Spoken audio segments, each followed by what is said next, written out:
Serentak dengan pelancaran Poco X3 Pro, kita juga hadir dengan Poco F3 5G dengan skrin jenis AMOLED. Assalamualaikum dan hai. Jadi dalam video kali ni kita nak tengoklah apa yang menarik tentang Poco F3 ni selain daripada dia punya skrin AMOLED. Jadi jom kita mula. Jadi untuk tahu anda, Poco F3 ni dijual dengan harga RM1,399. Okey, yang rasmi dijual ialah varian 6GB RAM 128GB memori. Ada juga untuk varian 8GB RAM 256GB memori, tapi saya tengok macam ramai seller tak jual kot. Mungkin sebab stok dia sikit. Apapun, dia hadir dengan dua jenis warna iaitu Arctic White dan juga Night Black. Macam saya pegang ni. Okey, kalau kena cahaya sikit dia nampak ada silau kan. Warna silver sikit. Sebenarnya ada satu lagi warna iaitu Deep Ocean Blue, tapi dia tak masuk Malaysia. Jangan tanya saya pun tak tahu kenapa. Apapun, kalau anda tengok dari segi spek kat sini, memang anda boleh tahulah dia panel dia ialah jenis AMOLED. Okey, dia juga ada chipset jenis flagship iaitu Snapdragon 870 5G. Wow, powerful tak? Dengan harga macam ni untuk tahun 2001 je kita boleh dapat. Kalau tahun-tahun lepas, kalau harga macam ni nak dapat flagship memang cukup susah kan. Inilah kelebihan untuk Poco. Apapun, kita masuk satu persatu kat sini. Kita akan mula dari segi skrin terlebih dahulu. Okey, dia ada skrin bersaiz 6.67 inci jenis paparan AMOLED kat sini. Okey, kalau tengok dia punya bingkai pun agak nipis, bawah pun tak berapa nak ada dagu sangat. Screen dia bagus, brightness dia bagus, cuma mungkin nak tengok kualiti dia tak berapa nak cun sangat kan. Mungkin nak nampak macam kekuningan sikit kan. Lagi satu pula, dia tak ada fingerprint sensor dekat bahagian skrin. Walaupun AMOLED, mungkin lah dia nak cuba cut cost kat sini kan, dia tak nak letak fingerprint sensor dekat skrin. Cumanya ada satu masalah dekat skrin ni. Sebenarnya bukan masalah skrin, tapi masalah dalaman untuk phone ni. Masalah dia ialah bila anda main game, contoh kalau dia punya suhu tu dah tinggi kan, dengan grafik yang tinggi, dia punya skrin ni akan jadi gelap sikit, dia akan jadi malap, dia akan pergi ke brightness yang rendah. So bila kat sini anda bila adjust paling tinggi pun dia tetap sama, benda yang sama juga. Kalau anda nak tahu macam mana contoh dia, anda boleh tengok untuk video gaming Poco F3. Dia satu masalah yang bagi saya macam tak patut lah kan untuk smartphone kan. Yalah, kita tahu dia panas, tapi itulah, janganlah kita macam lowkan brightness dia. Apapun, kita tunggu je lah macam mana Poco nak buat untuk Poco F3 ni. Adakah dia akan ada update ataupun macam mana kan. Mungkin dia software issue lah, dia tak berapa critical, tapi kita tengoklah dalam beberapa bulan ni. Okey, settle bab skin. Sekarang kita nak tengok pula bab rekaan. Okey, dekat bahagian belakang ni kita ada double bump untuk bahagian kamera dia. Okey, double bump kat sini ialah dia punya frame ni satu bump. Okey, yang bahagian kamera ni satu bump. Dia punya kamera ada 3 saja kat sini dan satu flash. Kemudian kita tengok kat sini bahagian belakang dia ada panel kaca. Okey, kalau kita tengok dekat bahagian depan, rekaan dia pun cantik juga. Rekaan dia nampak minimalistik lah kat sini kan, nampak simple tapi nampak premium. Okey, kalau tengok kat depan pun dagu dia tak berapa nak luas. Dia punya frame pun cun-cun je, nampak nipis, dan dia ada punch hole untuk bahagian skrin. Okey, untuk bahagian kamera dia lah. Jadi rekaan ni yang menarik. Dan satu lagi rekaan yang saya suka ialah dekat bahagian atas ni, iaitu rekaan untuk stereo speaker. Rekaan stereo speaker dia berbanding dengan phone-phone lain memang banyak beza lah. Yang mana kalau phone lain dia akan buat satu lubang je dekat bahagian atas ni, tapi untuk Poco F3 ni dia buat 5 lubang.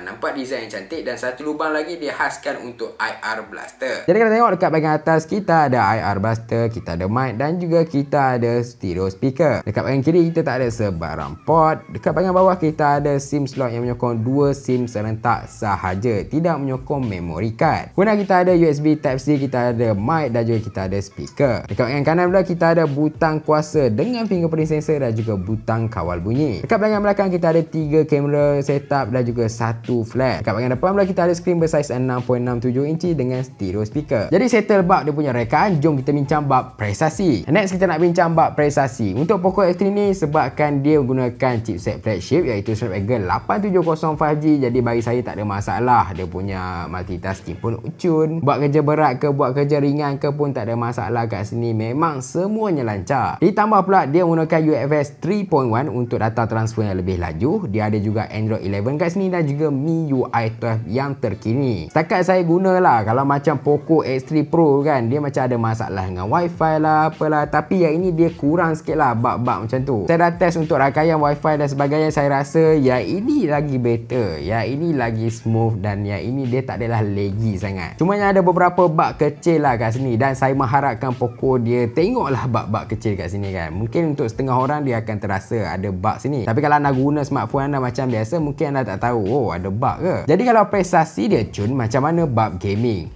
Poco F3 ni bab gaming tak ada masalah. Saya respect dia punya grafik memang boleh run dengan tinggi. Kalau saya main macam Mobile Legend dia ada Ultra. Kalau saya main macam PUBG Mobile ada Ultra HD. Kalau main COD Mobile dia boleh gunakan setting paling maksimum. Untuk Genshin Impact pun dia tak ada masalah sangat. Mungkin lah kadang-kadang nampak macam ada dia punya frame drop sikit, tapi still playable, still lagi boleh main. Tapi kalau tanya saya tak berapa nak sarankan anda main dengan grafik yang tinggi. Salah satu sebab dia ialah dia cepat panas kat sini. Dia punya panas tu dia punya suhu sekitar 47 ke 48 darjah Celsius. Dengan macam mungkin smartphone lain pun lebih kurang kan. Cumanya dekat bahagian belakang ni dia jenis panel kaca. Bila kaca dia lebih panas berbanding dengan plastik. Dan yang kedua pula, bila dia dah start panas kat sini, dia mulalah dia punya skrin tu cuba jadi gelap kan. Iaitu tak berapa best lah nak layan game macam tak cun lah, tak syok.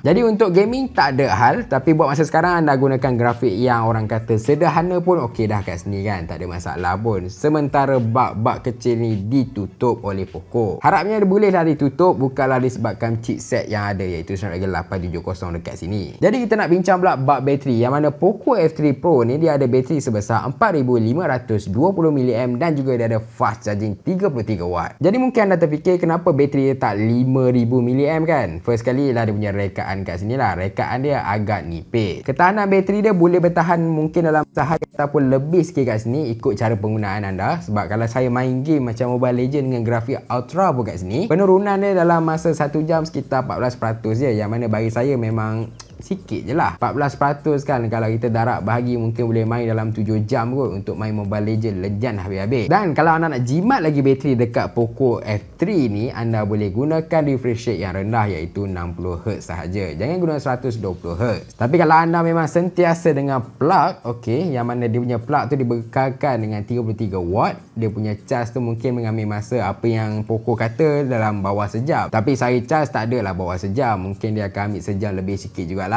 Jadi sekarang kita nak bincang bab kamera, yang mana dia ada 3 kamera setup kat sini. Kamera utama dia ialah 48 megapiksel, diikuti dengan 8 megapiksel untuk ultra wide dan juga 5 megapiksel untuk makro. Makro bukan portrait tau. Jadi untuk tangkapan gambar kat sini, bagi saya apa yang saya nampak, saya boleh katakan dia punya warna tu agak terang, tapi saya sukalah dengan tangkapan yang dia ada. Dia detail dia cukup dekat sini dan dia kaya juga dengan dynamic range. Kalau anda gunakan pula mode AI kat sini, dia punya warna terlebih terang. Kalau anda suka warna yang terlebih terang, tak ada masalah lah. Tapi mungkin setengah orang dia tak apa minat kot. Apapun kalau anda cuba zoom dan tangkap gambar dekat Poco F3 ni, anda boleh tengok lah dia punya tangkapan tu tak berapa nak cukup detail sangat. Saya tak pasti kenapa, mungkin terlalu zoom, dia jadi macam kurang sharp sikit tau. Jadi nak tangkap gambar, pastikan anda tak zoom lah, sebab kalau zoom memang hancur sikit. Untuk ultra wide pun dia tak menghampakan. Untuk 8 megapiksel dia nampaklah dynamic range dia kat sini. Warna dia pun macam warna yang agak kontras sikit. Dan benda yang paling saya suka kat sini lah dia punya noise tu kurang, walaupun hanyalah 8 megapiksel. Walaupun Poco F3 ni dia tak ada portrait mode, tapi untuk tangkapan portrait dia, bagi saya cutting dia agak cantik jugalah kat sini. Dia tak ada masalah untuk tangkap portrait mode. Dekat bahagian belakang dia akan blur dengan baik, dan dia punya objek kat bahagian depan ni pun dia akan fokus dengan bagus. Anda boleh tengok beberapa contoh yang saya sediakan kat sini, dan anda boleh nilaikan sendiri macam mana tangkapan portrait dia. Macam mana pula dengan night mode dia kan? Okey, untuk night mode dekat sini, kalau anda tak guna mode night mode tu sendiri pun, anda boleh dapat tangkapan malam yang cantik. Cumanya kalau anda gunakan night mode kat sini, dia punya kawalan cahaya lebih baik, lebih teratur, dan anda boleh tengoklah kawalan cahaya dia lebih cantik. Saya lebih sarankan anda gunakan night mode, tapi mungkin dia akan loading sekejap, tapi bagi saya tak ada masalah, sebab saya lebih sarankan anda guna night mode lah, sebab tangkapan dia lebih cantik. Mungkin anda kena trick sikit untuk dia punya masa loading. Kalau anda guna ultra wide pula untuk tangkapan malam, saya rasa macam kurang menarik, sebab dia punya detail memang hancur kat sini, dan bagi saya jangan guna ultra wide pada waktu malam. Macam mana pula dengan selfie kan? Okey, kamera depan dia ialah 20 megapiksel, dan apa yang saya berkatakan ialah selfie dia memang cukup cut. Kalau tengok kat sini, antara tangkapan yang saya dah tangkap kat sini memang sungguh cantik, dengan beauty mode yang stabil, dan juga dia punya kamera tu dengan kalau anda guna portrait pun memang cantik. Saya rasa saya tak ada masalah dengan kamera hadapan Poco F3 5G ni. Memang saya berkatakan cukup rasa lah. Untuk rakaman video dia nampak just nice kat sini, cuma dia punya sharpness dia tak berapa nak tinggi. Tetapi kalau nak tengok untuk rakaman kamera hadapan pula, dia nampak lebih cantik, lebih menyelah kat sini. Saya lebih suka rakaman kamera depan. Jadi kalau anda memang suka rakam untuk kamera depan, mungkin anda nak buat YouTube ke, nak buat vlog ke kan, ataupun apa-apalah yang menggunakan kamera depan, memang saya sangat sarankan. Jadi kat sini saya cuba tunjukkan contoh dekat anda, jadi jom tonton sama-sama. Jadi inilah rakaman untuk kamera depan Poco F3 kita. Okey, apa anda rasa okey ke tak dengan kualiti bunyi dia dan juga video yang dihasilkan? Saya cuba. Okey, alamak rambut teruk lah pula kan. Okey, tengok belakang ni okey tak? Jadi tinggalkan komen kat bahagian bawah. Okey, kalau tengok kat sini nampak cantik kat sini. HDR dia pun mengagumkan. Kita cuba jalan sekejap. Okey. Nice, kita zoom. Kita unzoom. Dan kita pusing sikit. Dan itu je. Jadi untuk ciri keselamatan kat sini, dia ada juga face unlock kat sini dan juga dia ada fingerprint sensor. Walaupun fingerprint sensor dia bukanlah dekat bahagian skrin, tapi fingerprint sensor dekat bahagian tepi ni, okey, memang pantas kat sini. Memang laju. Saya cuba sekali lagi. 1, 2, 3. Okey, dia dah buka. Saya cuba sekali lagi. 1, 2, 3. Tengok, sentuh saja dia terus buka. Kita cuba sekali lagi. 1, 2, 3. Okey.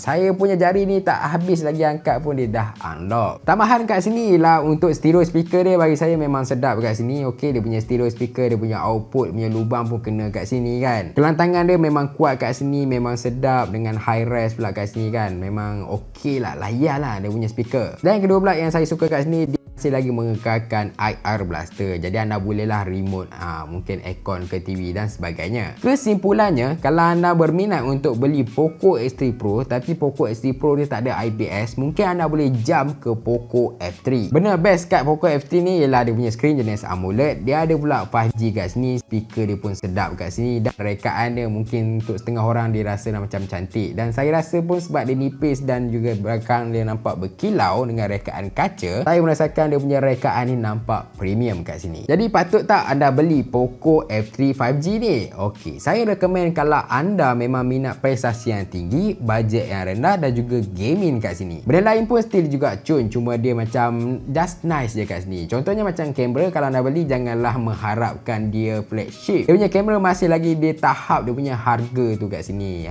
Just okay untuk pakai. Dan kalau anda peminat setia bicu audio, headphone jack kat sini dia tak ada lah. Tapi dalam kotak dia bekalkan untuk USB Type-C ke bicu audio 3.5mm. Jadi apa pendapat anda tentang Poco F3 ni? Apa kata anda, tinggalkan komen dekat bahagian bawah. Mungkin peranti terbaik untuk tahun 2021 dengan harga di bawah RM1,500. Bagi tahu kat bahagian bawah. Dan macam biasa, jangan lupa like, subscribe dan juga share. Terima kasih. Jumpa lagi.